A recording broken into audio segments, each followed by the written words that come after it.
is currently the Thanksgiving season, and there aren't that many Thanksgiving movies out there, sandwiched between Halloween and Christmas. There are relatively fewer Thanksgiving movies compared to these other holidays, but there are a few out there, and today I'd like to take a look at one of my personal favorite Thanksgiving movies, and that is 1987's Planes, Trains, and Automobiles, the comedy classic starring Steve Martin and John Candy. This movie is a great Thanksgiving adventure that basically features one man's journey trying to get home for Thanksgiving and another man who is, in general, just looking for company on his travels. This movie delivers a great comedy performance by both Candy and Martin. I never get tired of watching this movie and have to watch it every year around Thanksgiving. It wouldn't feel like Thanksgiving without this movie to me. So, with that, let's take a look at 1987's Planes, Trains, and Automobiles. If you have not seen this movie before, please be aware that this review will contain spoilers. So to recap this movie, it starts off with Steve Martin's character, Neil Page. He's on a business trip to New York and he is working on heading home. He has a flight home at 6 p.m., but he is stuck in a meeting. He's trying to get home by 9 p.m. that night. He forgets his gloves as he's leaving the meeting and he begins racing through the streets trying to catch a cab. He races another pedestrian, Kevin Bacon, and as he's almost there, he trips over a trunk. He then tries to buy another man's cab, and as he's negotiating this, someone else loads the same trunk he had tripped over into the cab and takes off with it. He chases down the cab only to see John Candy sitting in the cab and surprises him, but the cab does pull away and leave him. He does eventually arrive at the airport only to find that his flight had been delayed anyway. As he's waiting, he sees John Candy, who we know is now Del Griffith. He was the man who stole his cab, and he tells him so. And he apologizes and offers to buy him a number of options of things, such as a hot dog and a beer, or just a hot dog, or even just a cup of coffee or a soda, to try to make amends for having stolen his cab, but he declines. When they board the plane, Neil Page is discouraged to find out that although he had booked a first class ticket, they had made a mistake and he has a coach seat assignment, and the stewardess is unwilling to make the adjustment and sends him to coach. And who does he come to find out he's sitting next to on this flight? Dale Griffith. And he's a little annoyed because Dell is very talkative and wants to give him a lot of information about himself, ask a lot of questions, and he just wants to be by himself and have a quiet flight, but that's not in the cards for him. And this is where his travel troubles really begin, because in mid flight, a winter storm has stricken the Chicago area, and all flights are canceled, and his flight is rerouted to Wichita, Kansas. Neil calls home to tell his wife of the delay and hopes that there will be another plane available on this night, but that's not to be. All flights are canceled for the night, and he's unable to find a hotel in the area, so Dell makes him a deal. He says you pay for the cab and he'll get him a room at the hotel that he booked a room at. He knows the manager well because he's sold him some shower curtain rings, which is what he does. He's a shower curtain ring salesman. They arrive at the hotel and there is a room, but there's only one room available, so they end up having to share the room. When they were booking in, they inadvertently switched credit cards at the counter. In the room, Dell begins making a mess. He makes a mess of the bathroom, spills beer on the bed, uses up all the towels so that when Neil goes to shower, there's only a tiny washcloth left for him to use to dry himself off, making himself a general nuisance inadvertently, but getting on the nerves of Neil. And as they try to go to bed, this boils over, and eventually Neil has a blow up moment. He begins yelling and berating Dell and telling him what a nuisance he is and how he needs to get away from him. Dell gets very upset and he delivers his best speech of this movie, his "You Want to Hurt Me" speech. You want to hurt me? This scene really shows what a talented actor John Candy was, because this speech he gives is emotional and from the heart, and apparently was not in the original script of the movie, but was improvised by him in the moment, just feeling what this character would be feeling in the moment and what this character would say. And that's a very impressive thing. He takes the beratement from Neil and just says what's on his heart and then goes to bed. Neil feels bad and goes to bed as well. In the night, they are robbed by someone who broke into the room, who steals all the cash out of both their wallets. Oddly enough, both their wallets are on one of the bedside tables, even though there is a second bedside table on the other side of the bed. In the morning, they're having breakfast, and Dell says he knows somebody who works at the rail yard who can get them to the train station to catch a train on north towards Chicago. And this is when they notice that their cash is missing. Neil initially accuses Dell of stealing it, but then realizes that Dell's cash is gone as well. A friend of Neil's sends his son to pick them up outside, and they are taken in a pickup truck to drive to the train station, but they have to ride in the back, and it is very cold outside. And as we noted in the beginning, Neil left his gloves in New York, so he does not have gloves to keep his hand warm. He tries to grab a glove that's in the back of the truck, but there's a dog there guarding it, and so there they drive cold and they arrive at the train station frozen. Now, at the train station, Neil buys them both a ticket, and this is where he makes his first attempt to separate from Dell and end their travel union that they've kind of established going along their way. They board the train and begin to head north, and Neil does fall asleep. But the train along the way breaks down, and they are now in Missouri. They rejoin each other as Neil sees Dell struggling with his trunk across the field, and he decides to help him. They then go to a bus station and they board a bus to continue their journey. Now, the bus ticket they buy only gets them as far as St. Louis. In St. Louis, they are in need of some cash, so Dell has come up with a plan. He's selling some of the shower curtain rings he sells as earrings to various people using various stories as to why they're earrings, and he's very successful, apparently making well over $100 in the process. However, as they're having lunch, Neil decides to make a second attempt to sever their partnership and head his own way, saying that it's harder for two people to travel together and they need to head their own way. They have a little bit of a scuffle at the table as Dell wants to give Neil some of the money and he won't take it. So Neil's next plan is to try to go to the airport and rent a car and just drive home. He does this, but the shuttle bus drops him off at the rental car parking lot, and he walks to the space where the car is supposed to be, and it's not there. The shuttle bus has left, and he's unable to flag the driver down, so he then has to walk back to the airport by walking down the highway and walking across the runway. He slips on some snow, loses his hat, and is just built himself up into a very bad mood when he arrives at the rental car counter, where he yells and cusses at the employee and says he wants a car right now. She has to see his rental agreement, and he said he threw it away, and she tells him that he is out of luck. So he goes outside and decides he's just going to take a cab. The taxi driver tells him he could take the airline instead, and still being in a foul mood, he cracks an unfortunate joke and gets punched in the face, and almost gets run over by Dell, who has his own rental car, and decides to let him tag along for the ride. They begin driving and are taking turns to keep each other fresh. During one of Dell's shifts, we see that he is smoking and he tries to fling a cigarette out the window, but instead it's blown backwards and lands on the back seat.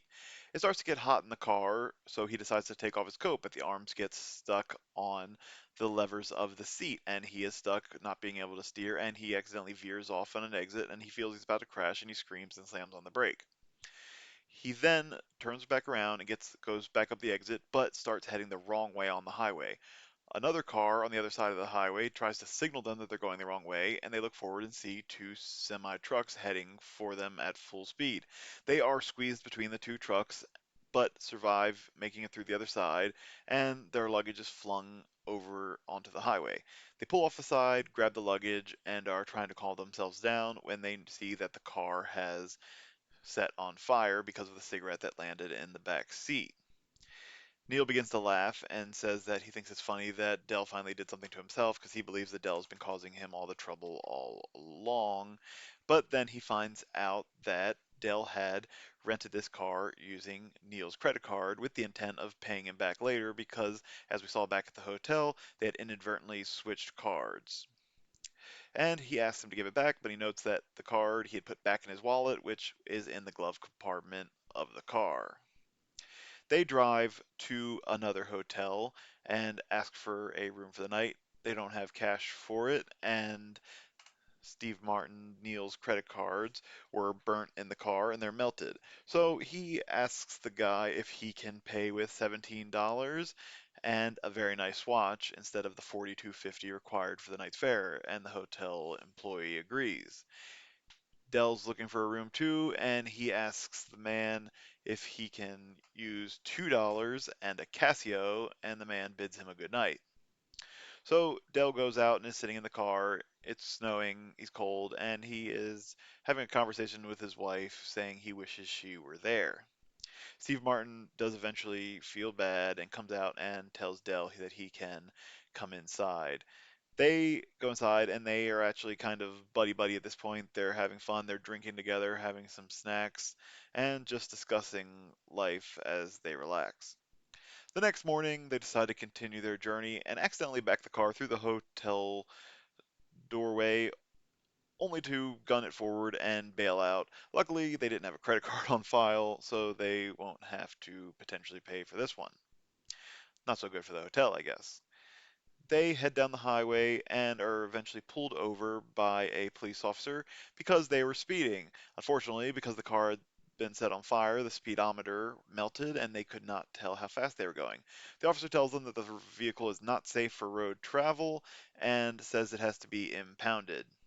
So they are stuck at this point in another town, but Dell's come through again. He finds a truck driver who is willing to drive them to Chicago, but he doesn't like people in the front of the truck, so they have to drive in the back, which is a frozen truck packed with meat products.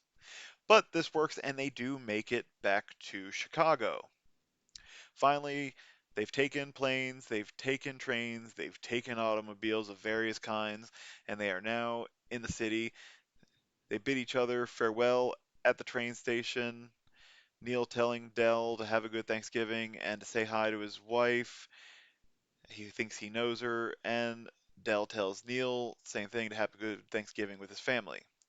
Now Niels gets on a train and is headed home, only to start thinking about things. He thinks about some things Dell said, and he goes back to find Dell sitting alone in the subway station. And he asks him what he's doing there.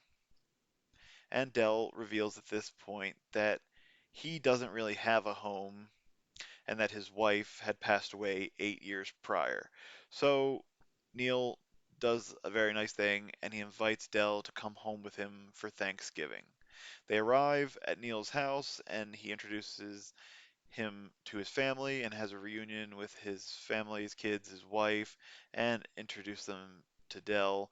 And we close the movie with just a happy moment where Dell seems happy to be in a place that he is wanted and feels content in this moment that he finally has the company he's been seeking.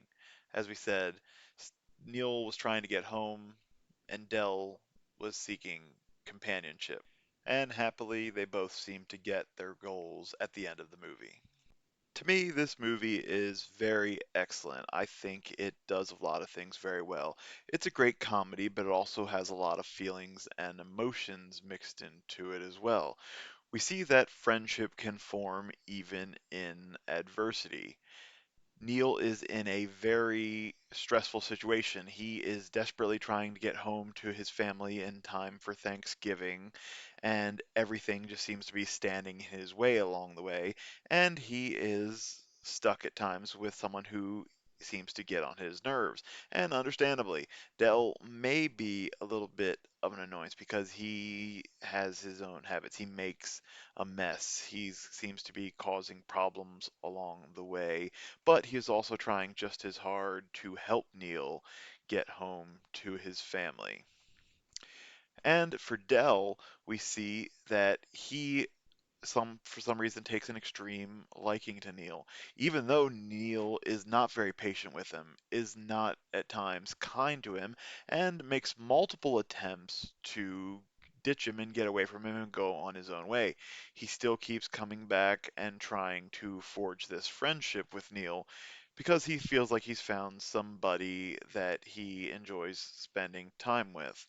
And luckily, through all this adversity and through all this, they do manage to form a friendship at the end. And we see Dell coming home with Neil to celebrate the Thanksgiving holiday, so he's not celebrating it alone. Both Steve Martin and John Candy deliver great performances in this movie, but I think it's John Candy that really steals the show. I think he delivers one of his career best performances in this movie with the part of Del Griffith. He shows in this movie that he has the comedy that we know he has. He's delivered comedy to us many times, but he also delivers a lot of emotion in this movie, and you begin to really care for this character. You see that he is trying to seek a friend and he is trying to help this friend, although he is being pushed away at times. And we see at the end that he is someone who is in a lot of grief. We see that he loves his wife, he still talks to her, he still carries her picture with him. He doesn't have a home anymore, we learn, after she passed away. It seems that he just travels around doing his job and probably living out of hotels around the country along the way. It's very sad, but it's a very powerful performance delivered by John Candy, and I enjoyed it a lot. It's probably the best part of this movie. And Steve Martin is a great person to play off this. He shows the annoyance that he's feeling, and he tries to get away from Dell multiple times. But when he goes too far a couple of times, he does come back and realize it. He feels bad. And as we've said, ultimately a friendship is formed between the two here. I really can't say enough good things about this movie. It's funny, it'll pull at your heartstrings. If you're looking for a good Thanksgiving movie to watch this Thanksgiving season, this is the one. Just give it a watch if you haven't already in the past, and you're sure to be in for a treat.